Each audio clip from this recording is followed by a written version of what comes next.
नमस्कार दोस्तों, आप सभी का एक बार फिर से स्टडी डिलाइट चैनल पर हार्दिक स्वागत है।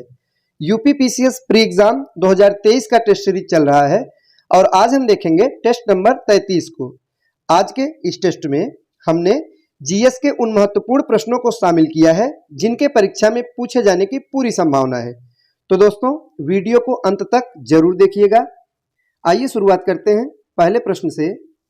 और आज का हमारा पहला प्रश्न है कि निम्नलिखित में से किस झील पर तैरते हुए द्वीप यानी कि फुंडी पाए जाते हैं। ऑप्शन ए है लोकटक झील, बी है पुलिकट झील, सी कोलेरू झील या डी वेम्बनाड झील।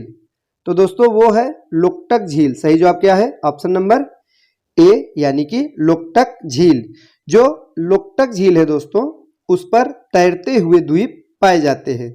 और यह झील कहाँ स्थित है? तो मणिपुर में है। यह भी याद रखिएगा कि लोकटक झील यह मणिपुर में स्थित है और जो कि एक मीठे पानी की झील है। तो दोस्तों, जो लोकटक झील है यह मीठे पानी की एक झील है।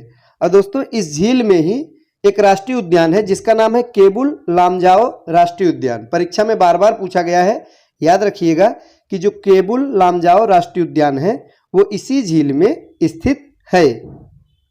आगे है, निम्नलिखित में से किसका प्रयोग मस्टर्ड गैस बनाने में किया जाता है? तो दोस्तों, एथिलीन का प्रयोग किया जाता है। मस्टर्ड गैस बनाने में एथिलीन का प्रयोग किया जाता है। और दोस्तों, इसके अतिरिक्त जो एथिलीन है इसका अन्य प्रयोग कहाँ कहाँ होता है? तो फलों को कृत्रिम रूप से पकाने में, या बार बार पूछा जाता है कि फलों को कृत्रिम रूप से पकाने में किसका प्रयोग होता है? तो एथिलीन का प्रयोग होता है। और पॉलीथीन बनाने में और निश्चेतक के रूप में भी एथिलीन का प्रयोग किया जाता है। तो दोस्तों याद रखिएगा इसका प्रयोग कहाँ कहाँ होता है? तो मस्टर्ड गैस बनाने में, दूसरा फलों को कृत्रिम रूप से पकाने में, तीसरा निश्चेतक के रूप में और चौथा पॉलीथीन बनाने में। आगे है, निम्नलिखित में से किस धातु को झूठा सोना कहा जाता है? बार बार पूछा गया प्रश्न है। तो झूठा सोना किस धातु को कहा जाता है? सही जवाब है ऑप्शन नंबर बी यानी आयरन पाइराइट्स को। दोस्तों, आयरन पाइराइट्स को झूठा सोना कहा जाता है। और जो ऑप्शन नंबर सी दिया गया सिल्वर आयोडाइड, तो दोस्तों इसके बारे में भी जान लीजिए कि सिल्वर आयोडाइड का जो प्रयोग है वो कृत्रिम वर्षा कराने में इसका प्रयोग किया जाता है। आगे है, निम्नलिखित में से कौन सी धातु प्रकृति में स्वतंत्र रूप में नहीं पाई जाती? तो दोस्तों वो धातु है सोडियम। तो कौन सी धातु है? सोडियम। सही जवाब है ऑप्शन नंबर ए। दोस्तों, जो सोडियम है वो प्रकृति में स्वतंत्र रूप में नहीं पाई जाती क्योंकि यह प्रकृति में तुरंत दूसरे तत्वों से अभिक्रिया करके एक नया तत्व बना लेता है। दोस्तों, तो कौन सा धातु है जो कि प्रकृति में स्वतंत्र रूप से नहीं पाई जाती? तो वो है सोडियम। सही जवाब है ऑप्शन नंबर ए। और दोस्तों, जो सोडियम होता है इसको केरोसिन ऑयल में रखा जाता है। यह प्रश्न भी परीक्षा में पूछा जाता है। तो याद रखिएगा केरोसिन ऑयल में किसे रखा जाता है, कौन सी धातु है? तो वो है सोडियम। आगे है, निम्नलिखित में कौन सा सुमेलित है? तो आइए देखते हैं। पहला दिया गया पीला फास्फोरस धूम्र बम बनाने में इसका प्रयोग होता है। दूसरा है कि लाल फास्फोरस का प्रयोग माचिस में होता है। तीसरा है काला फास्फोरस, इसका प्रयोग दिया गया जैव चिकित्सा में। तो दोस्तों, कौन सा इसमें से सही सुमेलित है हमको बताना है। तो पहला वाला बिल्कुल सही है, पीला फास्फोरस धूम्र बम बनाने में किया जाता है इसका प्रयोग। और माचिस में लाल फास्फोरस का प्रयोग होता है, ये भी सही है। ऑप्शन नंबर 3 यानी तीसरा भी बिल्कुल सही है, काला फास्फोरस जैव चिकित्सा में इसका प्रयोग होता है। तो सही जवाब होगा ऑप्शन नंबर डी यानी कि 1, 2 और 3 उपरोक्त तीनों बिल्कुल सही हैं। अगला है, हवाई जहाज का ढांचा बनाने में निम्नलिखित में से किस मिश्र धातु का प्रयोग किया जाता है?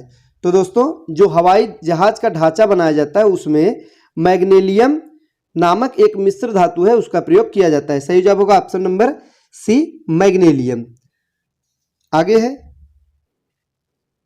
निम्नलिखित में से किस प्रकार के कांच का प्रयोग करके उच्च कोटि के बर्तन व उपकरण बनाए जाते हैं? तो जो उच्च कोटि का बर्तन बनाया जाता है वह उपकरण बनाते हैं उसमें किस प्रकार के कांच का प्रयोग किया जाता है? तो दोस्तों पाइरेक्स कांच। सही जवाब होगा ऑप्शन नंबर सी पाइरेक्स कांच। जो उच्च कोटि का बर्तन होता है उसमें पायरेक्स कांच का प्रयोग किया जाता है। और ये जो पायरेक्स कांच है दोस्तों, ये सोडियम एवं एल्यूमिनियम के सिलिकेटों का इसमें मिश्रण होता है।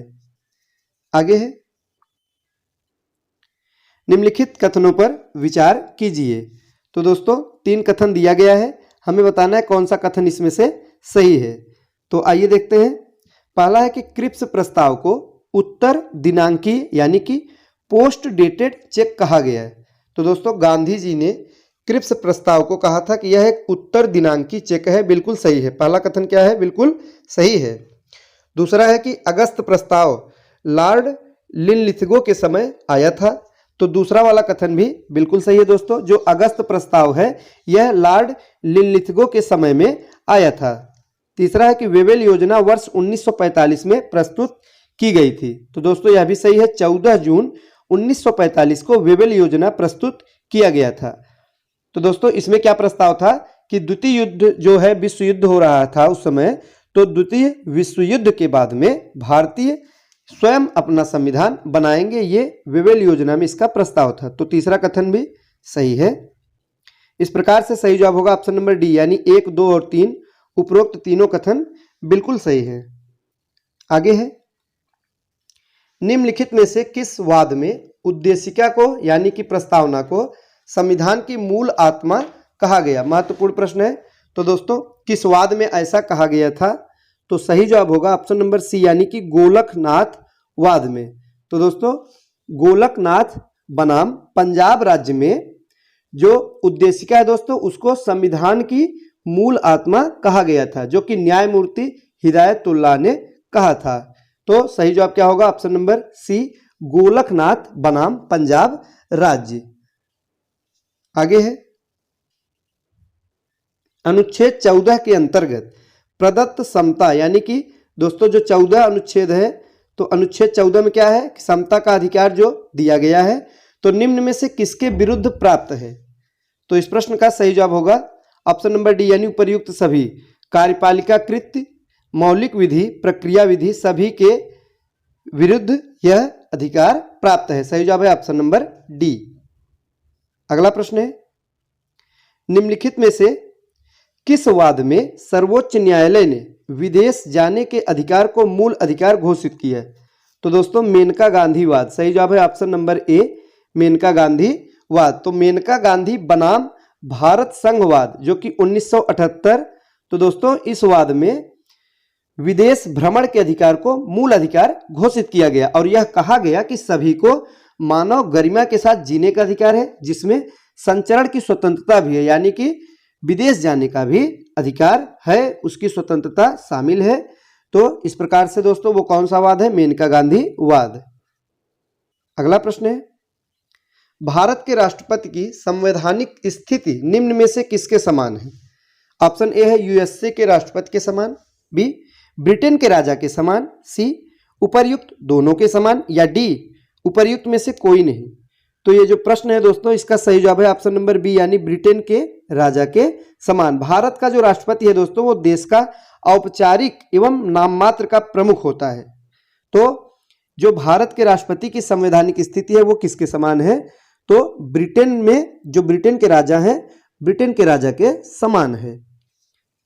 और दोस्तों इन दोनों में अगर प्रमुख अंतर पूछा जाए तो प्रमुख अंतर यही है कि ब्रिटिश राजा जो होता है उसका पद वंशानुगत होता है, जबकि भारतीय राष्ट्रपति का जो पद है वो प्रत्येक 5 वर्ष बाद निर्वाचित होता है, यानी राष्ट्रपति यहाँ पर निर्वाचन के द्वारा राष्ट्रपति चुने जाते हैं, वंशानुगत नहीं होते। अगला प्रश्न है कि केंद्र सरकार के संबंध में निम्न में से कौन सा कार्य भारत के प्रधानमंत्री से संबंधित नहीं है? तो दोस्तों सही जवाब होगा ऑप्शन नंबर बी, यानी मंत्रियों की नियुक्ति करना।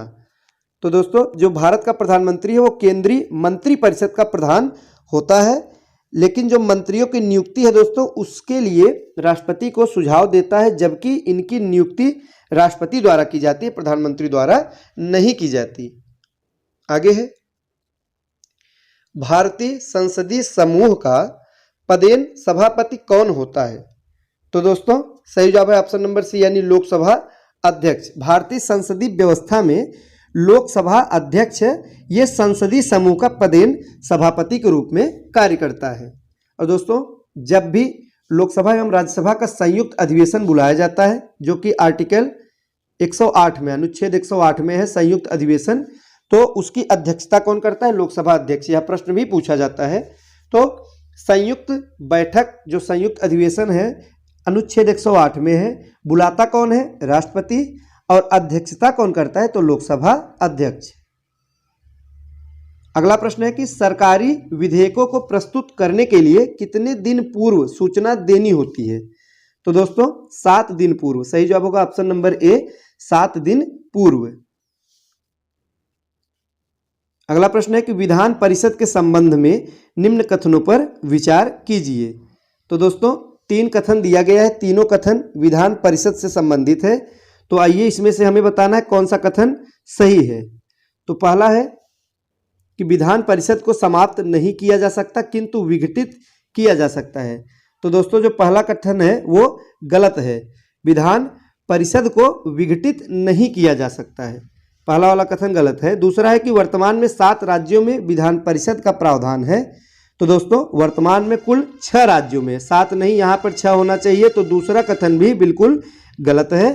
तीसरा है कि यह एक अस्थायी सदन है, यह भी गलत है। दोस्तों विधान परिषद जो है यह एक स्थायी सदन होता है, न कि अस्थायी। तीसरा वाला भी गलत है। इस प्रकार से सही जवाब है ऑप्शन नंबर डी, यानी कि कोई नहीं। इसमें से कोई भी कथन सही नहीं है। तो दोस्तों ये थे आज के महत्वपूर्ण प्रश्न। वीडियो अच्छा लगा हो तो लाइक करें और कमेंट बॉक्स में जरूर बताइए कि आज का टेस्ट कैसा रहा। मिलते हैं अगले वीडियो में कुछ नए प्रश्नों के साथ। तब तक के लिए नमस्कार।